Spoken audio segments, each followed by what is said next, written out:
Lil Durk had a problem. Lock in for this one. Now, for those of you that don't know, Lil Durk was just arrested by the feds for somebody. But more specifically, hiring someone to do it, which is bad. Because now there's no way to say, oh, it was an accident. No, you planned and organized this whole thing. Everyone's getting life. Now, I want you to take a look at this young man back here. As many of you know, this is King Von. And this whole story starts with him. King Von and Lil Durk go way back. Like, them boys grew up together in the same neighborhood. Now, King Von gets by none other than Quando Rondo's friend. Quando Rondo's a rapper from Georgia, but he had some problems with King Von. We're not going to get into that story, though.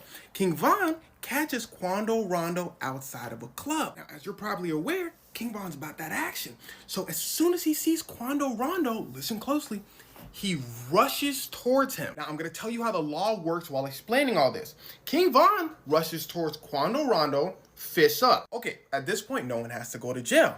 But King Von's friends start going towards their car, start clutching at their waist a little bit. Now, in the southern regions of America, if you're Quando Rondo or any of Quando Rondo's friends, basically anything goes. Anywhere else in America, they tell you, if you could run away, you should run away. Down in the South, they say, let them things fly. So Quando Rondo's friend gets out of their car and lets some things fly at King Von. And well, King Von passes. The courts go, well, we in the South, so it's what it is.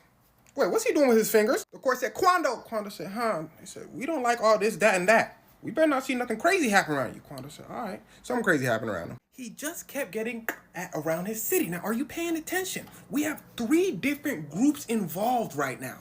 We have Quando Rondo and his friends.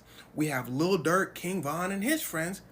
And we have the courts and police. If it's not complicated for you and me to figure out, it's not complicated for the police to figure out. They say, okay, so Quando's group, King Von, now Quando's getting might be King Von people. But they can't just go and arrest Lil Durk, so the police have a plan. Police lock Quando Rondo up on stuff he might have done in the past. They don't really care, they just want information. But they let him go soon after. But now, before he leaves the state of Georgia, he has to ask the courts. So police are basically gonna know his location at all times. Now let's take a trip over to Chicago. Lil Durk wins 2 keys of the city. He's doing great things for the community. But meanwhile, all over the internet, you hear people saying, slide for Von, meaning get revenge for King Von. But Lil Durk was coming out with songs saying, yo man, I'm changed, bro. Leave the streets behind. Police were like, that's a stand-up guy.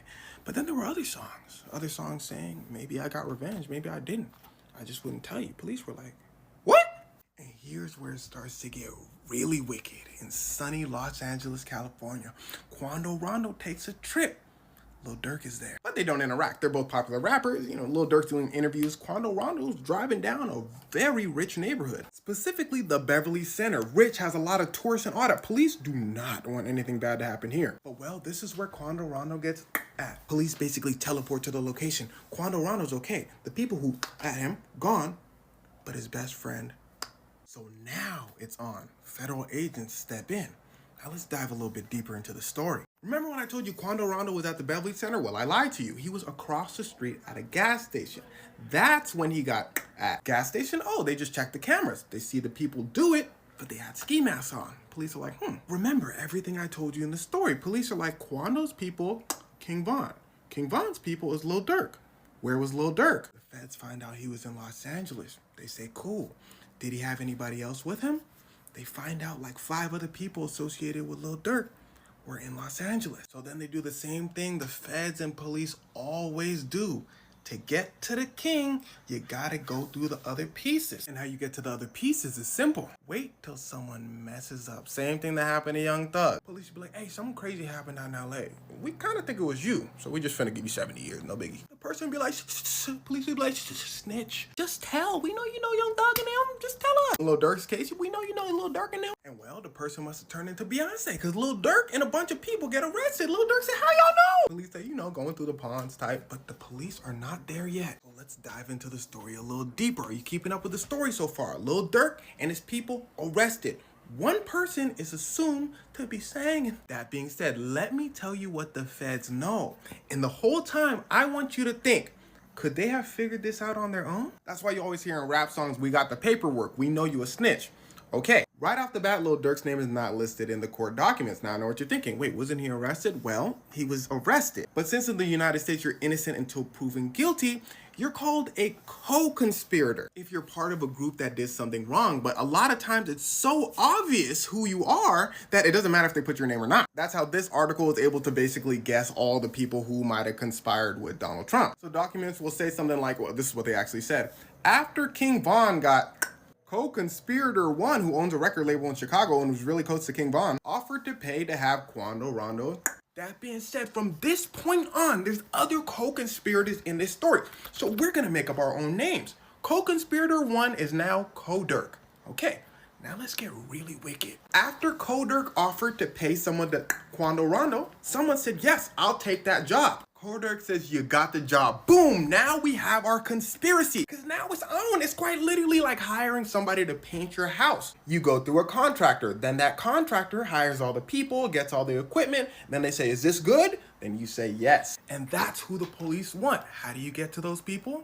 Well, just go ask the painters. Now, there's something I forgot to tell you. That contractor that we keep talking about that Durk hired, yeah, his name is in the documents. That means he's cooked. Remember what I just told you. Durk can't be named innocent until proven guilty. What that mean for somebody that they actually named? So what do we have so far? Durk, we're not saying it's him. I don't know. For sure hired Jeff. We are saying it's him. We know. Then Jeff hired John and Joe.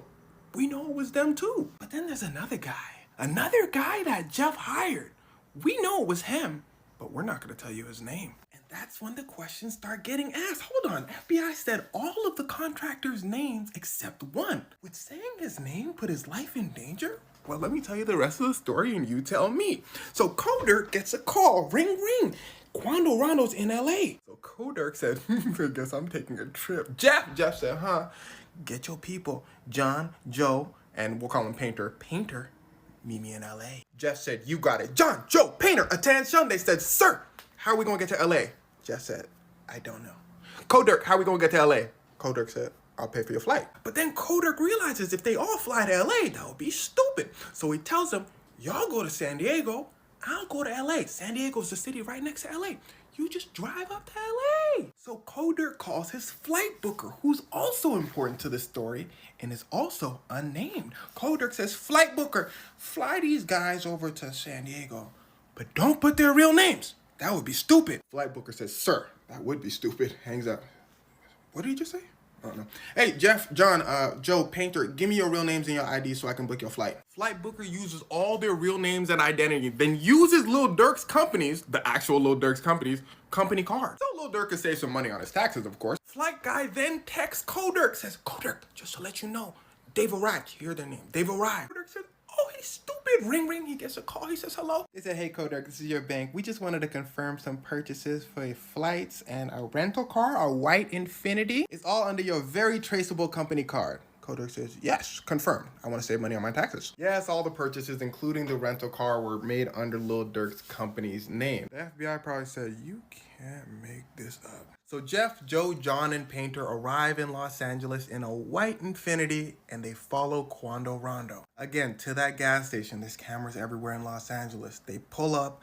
Quando Rondo's friend was outside. You know the rest. Jeff, Joe, John, Painter then head over to get some food, and they discuss how Durk is going to pay them. They fly back over to Chicago. They came from Chicago, by the way, where Durk is from, and Durk pays them. Now, there's so much more detail given by the feds that people think, okay, somebody must have been wearing a wire. Well, most likely not, because as soon as the FBI hears someone's about to get...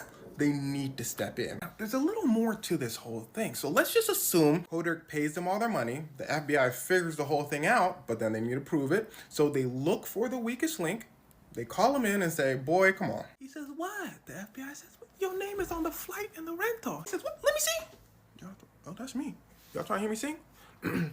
And then he gives everyone up so he can get less time. Hold on. The courts are going to be like, well, how do we know he's not lying? So the feds have to corroborate, confirm the story. So they might double check with the flight person. Did Jeff, Joe, John, and Painter take a flight? Flight booker might be like, no. So the feds would be like, okay, cool. You going to jail too. Somebody. So flight booker might tell them everything they need to know. Now, there was like 2 other names that they didn't name. Who told Durk that Quando Rondo was going to be in LA? Oh yeah, they got that guy too. He said, I did, I told him. So now you're a jury and you hear all this information. They're gonna be like, well, but there's another catch. All of the people that gave all this information need to say it again. in court, because if they don't, then the feds could have technically made all this up. So now you can understand why they block out these people's names for their protection. So to make a long story short, it's not looking very good for Durk.